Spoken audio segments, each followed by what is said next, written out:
ভাবি, একটাবার আমাকে সুযোগ দাও না। এ বয়সে ভাইয়াও নেই, তোমার কষ্ট তো আমি বুঝি, তুমিও তো আমাকে একটু বোঝো ভাবি। আর কতদিন এভাবে একা থাকবে বলো? দেখতে দেখতে তো বছর চলে যাচ্ছে। আমি সোহানের কথা শুনে অবাক হয়ে তাকিয়ে থেকে বললাম, কি বলছো সোহান? আমি তোমার ভাবি, তোমার বড় বোনের মতো, আর তুমি কিনা এরকম খারাপ প্রস্তাব দিচ্ছ আমাকে? সোহান বলল, বোনের মতো? বোন তো আর না, তোমার ছেলের সব খরচ আমি চালাবো যতটুকু পারি। তবু তুমি অমত করো না ভাবি, রাজি হয়ে যাও প্লিজ।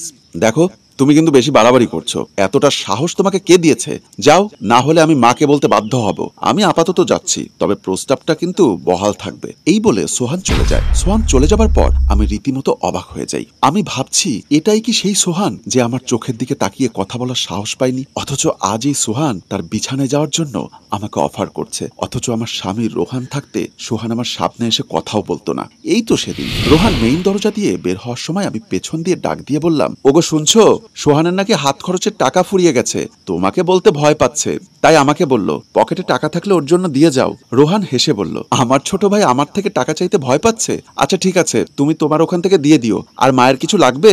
আমি বললাম, মায়ের জন্য তোমার যা ইচ্ছা তুমি সেটাই নিয়ে এসো। এমন সময় সোহান মাথা নিচু করে ভাইয়ের পাশে এসে দাঁড়ায়। তাকে দেখে রোহান বলল, হয়েছে, তোরা তো ভয় পেতে হবে না, তোর ভাবির থেকে টাকা নিয়ে নিস। আচ্ছা তাহলে আমি আসি, বলেই রোহান বের হয়ে যায়। রোহান বের হতেই সোহান আমাকে বলল, অসংখ্য ধন্যবাদ ভাবি, তোমার মতো ভাবি পাওয়া সত্যি ভাগ্যের ব্যাপার। আমি বললাম, হয়েছে, আর ঢপ দিতে হবে না, আমি তোমার জন্য টাকা নিয়ে আসছি, তুমি দাঁড়াও। এই বলে আমি সেখান থেকে রুমে চলে গেলাম। বিকেলে শাশুড়ি মায়ের রুমের দিকে চা নিয়ে গেলাম। মা বিছানায় শুয়ে আছে। আমি পাশে গিয়ে চাটি দিয়ে বললাম, আপনার যদি শরীর অশান্তি লাগে তাহলে চলেন, ডাক্তারের কাছে নিয়ে যাই। তখন মা আমাকে বলল, না বৌমা, তেমন কিছু না, তুমি কেন এত কষ্ট করে জানিয়ে আসলে? হিসাবে তোমার একটুও ভুল হয় না। এত ভালো বৌমা কি সবার ঘরে থাকে? আমি বললাম, আমার মা নেই, এই বাড়িতে আসার পর থেকে আপনি আমার মা, আর আমি মেয়ে হয়ে মায়ের সেবা যত্ন করব না তো কে করবে বলুন? আমি আপনার মাঝে আমার মায়ের অভাবটা পূরণ করতে পারি। আমার মনেই হয় না আমার মা নেই। শাশুড়ি মা বলল, এভাবে বলো না বৌমা, তুমি এই বাড়িতে সবসময় আমার মেয়ের মতো করেই থাকবে, কখনো ভাববে না যে তোমার মা বেঁচে নেই। এই তো আমি আছি, বলেই আমাকে বুকে জড়িয়ে নেয়। আমিও হাসি মুখে শাশুড়ি মাকে জড়িয়ে ধরি। সন্ধ্যায় রোহানের অ্যাক্সিডেন্টের খবর পেয়ে আমরা সবাই হসপিটালে যাই। আমি, শাশুড়ি আম্মা ও সোহান সহ ডাক্তারের চেম্বারে বসলাম। আমার শাশুড়ি জানতে চাইল, ডাক্তার সাহেব, আমার ছেলের কি হয়েছে? একটু পরে ডাক্তার বলল, আসলে জানি না কথাটা কিভাবে বলবো, আপনাদের জন্য একটি দুঃসংবাদ আছে। কথাটি শুনেই আমি হাউ মাউ করে কাঁদতে লাগলাম। বললাম, কি হয়েছে ডাক্তার সাহেব? আমার রোহানের কি হয়েছে বলুন না, ওর সাথে খারাপ কিছু হয়নি তো? ডাক্তার বলল, এভাবে ভেঙে পড়লে তো হবে না, আসলে আপনার স্বামী আর বেঁচে নেই। অ্যাক্সিডেন্টে গুরুতর মাথায় আঘাত পেয়ে অনেকটা রক্তক্ষরণের ফলে উনি মারা গেছে। কথাটি শুনে আমার শাশুড়ি আম্মা ও সোহান সহ সবাই কাঁদতে থাকে। ডাক্তার আমাদের সবাইকে সান্ত্বনা দিয়ে বলল, এভাবে যদি এখানে কান্না করতে থাকেন তাহলে কি উনি ফিরে আসবে? আপনারা গিয়ে লাশের চেহারা দেখতে পারেন, আর ওনাকে এখান থেকে নিয়ে যেতে পারেন। কথাটি শুনে আমি দৌড়ে রোহানকে দেখতে ভিতরে চলে গেলাম। আমার পেছন পেছন শাশুড়ি আম্মা ও সোহানও চলে আসলো। রোহানের মৃত্যুর প্রায় 2 মাস পর একদিন সোহান আমার পেছন থেকে এসে জড়িয়ে ধরে। আমি আচমকা সোহানের এমন ব্যবহার দেখে চমকে উঠলাম আর রেগে গিয়ে বললাম, এসব কেমন ব্যবহার সোহান? তুমি হুট করে আমাকে এভাবে জড়িয়ে ধরলে কেন? সোহান বলল, আপনাকে জড়িয়ে ধরার অধিকার আমার আছে, আমি কি বুঝি না একটা মেয়ে স্বামী ছাড়া কতদিন থাকতে পারে? আমি বললাম, তুমি কি সেই সোহান যে সোহান আমার সাথে চোখ তুলে কথা বলতে পারেনি তার ভাইয়ের ভয়ে? কত সম্মান করতে তোমার ভাই বেঁচে থাকতে, তার মানে এতদিন শুধু ভাইয়ের ভয়ে আমার দিকে তাকাতে সাহস করনি? সবটাই তাহলে ছিল লোক দেখানো? সোহান অট্ট হাসি দিয়ে বলল, সেসব পুরনো কথা বাদ দাও ভাবি, চলো একটু মজা মাস্তি করি, আপনার শরীরটা টকবক করছে কারো আদর পাওয়ার জন্য।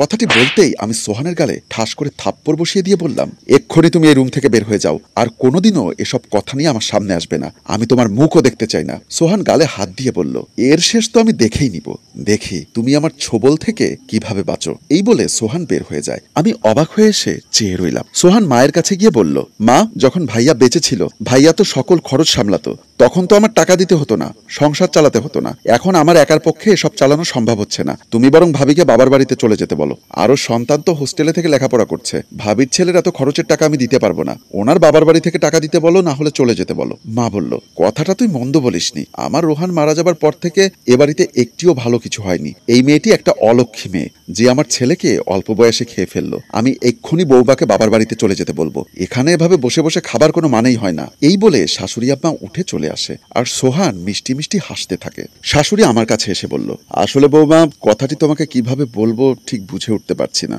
আমার সোহানের পক্ষে তোমাকে আর ছেলেকে চালানো সম্ভব হচ্ছে না, তুমি বরং বাবার বাড়ি চলে যাও, এই বাড়িতে তোমার আর প্রয়োজন নেই, তোমার স্বামী মারা গেছে, মানুষ কত কি বলবে। আমি বললাম, আমার স্বামীর বাড়ি আমার জন্য শেষ ঠিকানা, আল্লাহ চাইলেন তাই ওনাকে নিয়ে গেলেন। এখানে আমাদের তো কারো হাত নেই। আমি আমার শেষ নিঃশ্বাস পর্যন্ত আপনাদের সেবা করে এখানে থাকবো। শাশুড়ি বলল, সবটাই ঠিক আছে, তবে তোমাকে খাওয়ানো, তোমার ছেলের খরচ, এগুলো কোথা থেকে আসবে? এটা কি একবারও ভেবেছো? তুমি পারলে সোহানকে একটু বুঝিয়ে বলো তাহলে। সোহান যদি না রাখতে চায় তাহলে আমিও আর এ বাড়িতে তোমাকে রাখতে পারবো না। এই বলে শাশুড়ি আম্মা চলে যায়। কথাগুলো ভাবতে ভাবতে আমার চোখ দিয়ে অনবরত গড়িয়ে পানি পড়ছে। সময় কতটা বদলে গেছে, পরিস্থিতি আর ভাগ্য আমাকে কোথায় দাঁড় করিয়েছে সেটাই অবাক চোখে তাকিয়ে দেখছি আজ। তারপর সেখান থেকে উঠে চোখ মুছে রান্নাঘরের দিকে গেলাম। রান্নাঘরে কাজ করছিলাম, হঠাৎ সোহান পেছন থেকে এসে বলল, মা বললো এজন্য তোমাকে এখানে থাকতে দিয়েছি, আমি চাইলেই এখান থেকে তোমাকে বের করে দিতে পারি। ভাবি, আমি আশায় আছি কখন তুমি তোমার যৌবনের চাহিদার জন্য আমাকে ডাক দাও। তুমি যখন ডাকবে আমি তখনই আসবো তোমার রুমে। না পারলে তোমাকে হোটেলে নিয়ে যাব। তবু তুমি একবার বলো, এখন ইচ্ছে করে যত কষ্ট দেই বা নির্যাতন করি তখন সেটা করব না, সব পুষিয়ে দিব। তুমি শুধু একবার রাজি হও। আমি শান্ত গলায় সোহানকে বললাম, তোমার ভাই কিন্তু কথায় কথায় বলতেন আমি তোমার বোনের মতো, আর আমি তোমাকে ছোট ভাইয়ের মতোই দেখেছি। সোহান আমার হাত টেনে দুহাত এক জায়গায় করে বলল, আমি কখনো তোমাকে বোন ভাবিনি, বরং তোমাকে নিয়ে স্বপ্ন দেখেছি। শুধু ভাইয়ার ভয়ে তোমার দিকে ভালো করে তাকাতে বা কথা বলার সাহস পাইনি। হাতটা ছাড়ো সোহান, আমার ছেলে কিন্তু হোস্টেল থেকে এসেছে। ও এতটাও ছোট নয় যে এসব বুঝবে না। ও দেখতে পাবে। ও দেখলে সমস্যা কি? চাচার মা তো প্রেম করতেই পারে। তখন আমি হাতটা জোর করে ছাড়িয়ে নিয়ে সোহানের গালে একটা থাপ্পড় দিয়ে পড়লাম, আর যদি তোমার ভাই বেঁচে থাকতো তাহলে শরীরের চামড়া আর চামড়ার জায়গায় থাকতো না। আরে যা যা, স্বামী মরার পরও তেজ কমেনি। আমিও দেখে নিব তুই কিভাবে এই বাড়িতে থাকিস। অনেক সহ্য করেছি, আর না। এই বলে সোহান আবারও চলে গেল। হঠাৎ কলটি রেখে দিলাম। আমি ভাবনায় পড়ে গেলাম, কারণ আমার ছেলের হোস্টেল থেকে কল দিয়েছে। মাসের অনেকগুলো টাকা নাকি বাকি। যদি সেসব টাকাগুলো না দেই তাহলে তার লেখাপড়া অফ হয়ে যাবে। এখন আমি কি করব?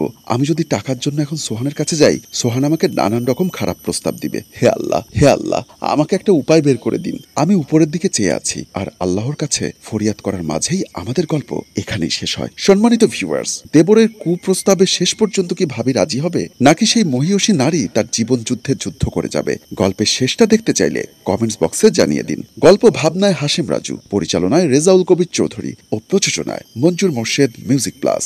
গল্পটি ভালো লাগলে লাইক, কমেন্ট এবং শেয়ার করে সবার মাঝে ছড়িয়ে দিন। ধন্যবাদ সবাইকে।